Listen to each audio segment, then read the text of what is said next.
السلام عليكم ورحمة الله وبركاته.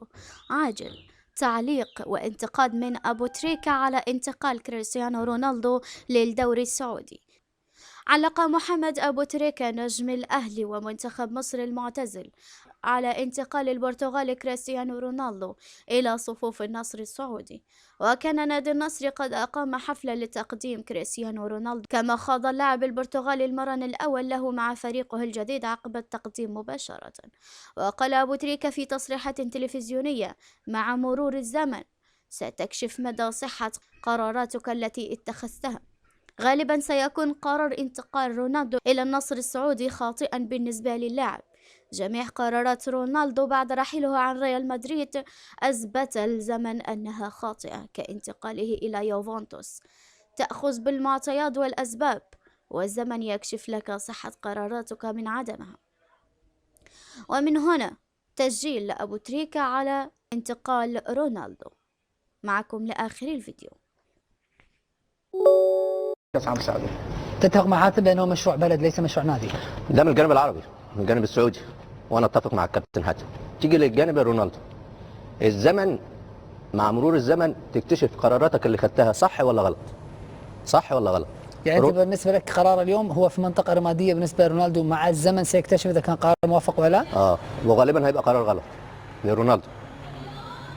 بدأت قرارات رونالدو الخاطئة على مستوى كروي. بدأت قرارات رونالدو الخاطئة يا محمد منذ خروجه من ريال مدريد وذهب الى يوفنتوس. وده وضح الزمن انه كان قرار خاطئ. بس لو فاز بالتشامبيونز ليج مع يوفنتوس كنت تقول نفس الكلام؟ الزمن اللي حكم، مش انا. ما خدش قراره للرجوع لمانشستر يونايتد. الزمن اللي قال لنا قرار غلط، مش انا اللي قلت ان هو قرار غلط ولا قرار صح. الزمن يكشف لك قراراتك صحيحة ولا خاطئة. انت بتاخد بالمعطيات، بتاخد بالاسباب. ما عليك ان انت تاخد بالمعطيات والاسباب والزمن يكشف لك. فكل قراراته بعد خروجه من ريال مدريد الزمن اثبتت انها خاطئة. طيب اي قرار ثاني كان ممكن ان يتخذه غير الاعتزال؟ اولا هو قال في المؤتمر الصحفي انه جات له عروض من اوروبا وجات له عروض من امريكا واستبعدها. صح. فعنده اسبابه انه يروح للنصر. هل هو قادر ان بالاسباب دي يعيد طموحه مره اخرى من الناحيه الفنيه؟ ما اعتقدش.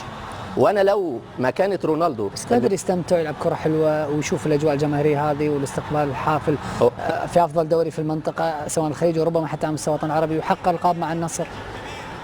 هتفيده. سيبك من النصر والسعودي، الجانب السعودي الصفقه ناجحه وهتفيدك كده. حط رونالدو على الجانب الثاني، لو جاب 1000 جون في الدوري السعودي هيفيده. لو جاب 1000 بطوله في الدوري وخد ابطال اسيا هتفيده. لا، حتى لو فاز بالتشامبيونز ليج الاوروبي مع اي فريق اخر ما راح يفيده لانه حقق اللقب اوريدي. ماشي، بس ممكن هو قال لك انا حققت كل طموحاتي واحلامي في اوروبا. هتوصله انه ياخد او ينافس على الكره الذهبيه السته؟ لا، ما خد 5. ايوه. ميسي بيبحث عن الثامنه. احنا مش بنقارن ميسي ورونالدو، بس ميسي اصغر بسنتين. ايوه صحيح. حلو. يبقى انا دلوقتي احترم تاريخي واحترم سني، واخد قرار يليق بيا، يليق برونالدو، الا وهو اعتزل وابحث عن التدريب. وانا قلت بتاريخه وبخبراته قادر انه يمسك منتخب البرتغال. المنتخب البرتغالي يبحث الان عن مدرب، انما هو عاوز يلعب، عاوز يستمتع بالاجواء، تحمل حقه. صح. طيب انا بقول لك شيء، انا في كاس العالم حققت احد احلام الطفوله بمقابله لاعبي مفضل ريفالدو. اكيد. فسالته ليش اوزبكستان؟ ليش انغولا؟ كان ممكن تعتزل في التوب بعد ما فزت بالتشامبيونز ليج مع ميلان او بعد ما فزت ببطولات كثيره مع برشلونه. فقال لي انا كنت قادر على العطاء وابغى العب كوره، ابغى اروح مستويات اقل واحقق اموال واكتشف تجارب وثقافات جديده، منها انغولا. قال هدفي ابدا ما كان مادي، هدفي تجربه جديده. يمكن رونالدو يفكر نفس التفكير مع اموال كبيره، ليش لا؟ رونالدو وميسي استثناء محمد، مع احترامي لجميع الاسماء. رونالدو وميسي. ريفالدو عندي اكبر من ميسي. ايوه ماشي، بس هذا رايي الشخصي. ايوه حقك. بس ميسي سيب رايك ببيتك. لا بالعكس. بس ميسي ورونالدو استثناء. محبين رونالدو وميسي يبحثوا دايما ان هم بداوا صح ينهوا صح، وينهوا في مكانه كبيره وعالميه. عشان كده قرار الاعتزال ده نادي عالمي. لا هو عالمي. ايوه النصر اكيد نادي عالمي. والان انت دبل عالمي. اصبح الاثنين يعني 100 سنين الان. انتوا خلي بالكم بتتكلموا بالعاطفه. لا والله. ايوه احنا بنتكلم. لا انا هتكلم لك، انا ناقشك في موضوع. لا حاتم انت لازم تتفق مع محمد عشان تكون. لا بالعكس. انا بالعكس اناقشه في شيء، لانه انا انا اعتقد انه انتقال رونالدو من يوفي لم يكن فشل، لانه اليوم رونالدو فاز بالدوري. انا قلت مش فشل. فاز بالدوري الايطالي وفاز بس كان بالهدف باقي بس الدوري. Champions بس League. قرار غلط.